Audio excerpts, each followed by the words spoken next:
इस साल जून के अंत में मोदी सरकार कृषि सुधार से जुड़े 3 बिल लेकर आई थी। मोदी सरकार संसद में ये तीनों बिल पेश कर चुकी है, लेकिन सरकार के द्वारा बिल पेश करने के दौरान संसद से लेकर सड़क तक हंगामा मचा हुआ है। सरकार कहती है कि ये बिल किसानों के हित में है, तो वहीं दूसरी तरफ विपक्षी पार्टियां इस बिल को किसान विरोधी बता रही है। बीते दिनों किसानों द्वारा किए गए प्रदर्शन के दौरान कई जगह लाठीचार्ज भी हुआ था, लेकिन बलिया के किसानों का कुछ और ही कहना है। उन्होंने बताया कि सरकार द्वारा लाया गया ये बिल किसानों के पक्ष में है। पहले फसल बेचने में काफी परेशानी आती थी, लेकिन बिल आने के बाद फसल बेचना काफी आसान हो जाएगा।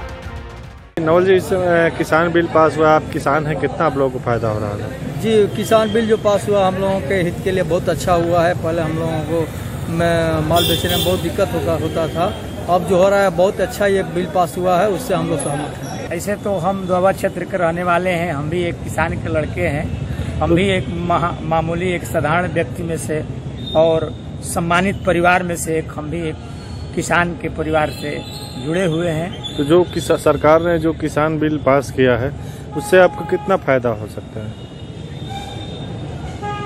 लगभग जो भी बिल पास हुआ है, जो भी हमारे सरकार ने बिल पास किया है, उससे हम सहमत हैं और हमको संतुष्टि है और मैं इससे संतुष्ट हूँ।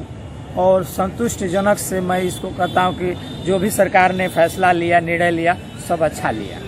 अगर इसको सही मायने में देखा जाए, जो आज का किसान बिल पास हुआ है, तो कहीं न कहीं यह किसानों के लिए बहुत ही हितकारी है। कारण कि जब से देश आज़ाद हुआ था और आज के बीच किसानों के लिए कोई ऐसा कानून नहीं बन पाया था जिससे किसानों की सुरक्षा हो। किसान उत्पादन करता था, लेकिन उसको मंडी तक ले जाने में ढेर सारी परेशानियों का सामना करना होता था।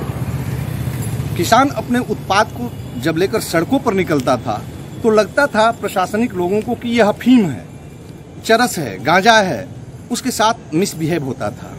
लेकिन इस कानून के बन जाने के बाद जब मंडी का नियंत्रण समाप्त हो गया, उस पर टैक्स समाप्त हो गए, तो इस स्थिति में अब किसान अपने उत्पाद को चाहे अपने निकटवर्ती मंडी में बेचे या दूर दराज की मंडी में बेचे, उसके लिए फैसिलिटी मिल गई। बहुत ही कारगर है, सम्मानजनक है और उसको उचित मूल्य लेने में कठिनाई नहीं होगी।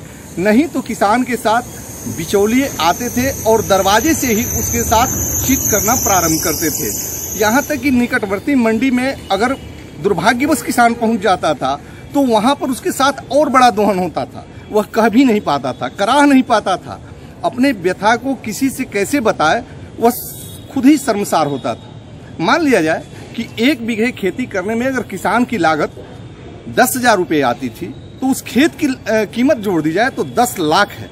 10 लाख और 10,000 जोड़ा जाए तो 10 लाख 10,000 की प्रॉपर्टी को यूज करने के बाद भी किसान के घर में नमक रोटी नहीं मिलती थी। जबकि इसको उद्योग के क्षेत्र में देखा जाए तो एक छोटी सी दुकान करने वाला 5 लाख रुपए लागत लगा करके और अपने परिवार को पूरे फैसिलिटी के साथ एक अच्छी जिंदगी देता था, जिसको महीने में 20 से 25, 30, 40 हजार रुपए मुनाफा होते थे। लेकिन 10 लाख रुपए की लागत लगाकर किसान नमक रोटी के लिए भी मुहताज था।